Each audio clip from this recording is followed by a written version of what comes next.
Os resultados do Xeorradar confirman o que moita xente cría en Vilanova de Arousa. Aínda queda moito que descubrir no entorno de Cálago. As probas realizadas antes do Nadal indican a presenza de elementos soterrados, sobre todo na zona da terraza norte. Que haya muros enterrados. Porque, bueno, ya los propios sondeos que hicimos durante el verano, nos apareció un derrumbe. Un derrumbe o sea, no encontramos los muros, pero sí encontramos el derrumbe de esos muros. O sea, todo el sondeo que hicimos estaba totalmente taponado por un derrumbe de muro romano.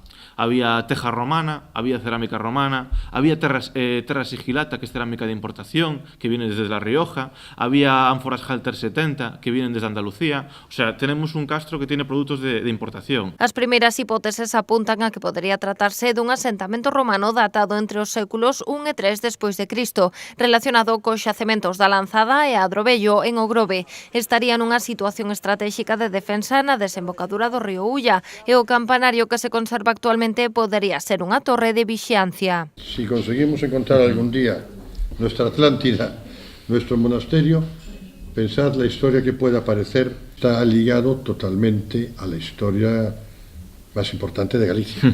Sí. Claro, es que nos pondría verdaderamente en el mapa de historia en una etapa que no tenemos, excepto algo que se dice y alguna tradición que no sabemos ¿qué pasaba aquí, no? A segunda fase da intervención comezará no mes de xuño, estará financiada por un convenio bianual coa Consellería de Cultura e tería como obxectivo a consolidación dos achados. Ahora el objetivo es excavar, encontrar ya esas estructuras, documentarlas, investigar, ver esa cerámica de Cañoés, con quién se comerciaba, etc. Es un proceso científico y laborioso, pero bueno, que da sus resultados, y una vez que eso esté excavado, pues el objetivo es la puesta en valor. O equipo que se encargará da excavación traballa agora no deseño do proxecto arqueolóxico que podería botar luz sobre as orixes de Vilanova de Arousa.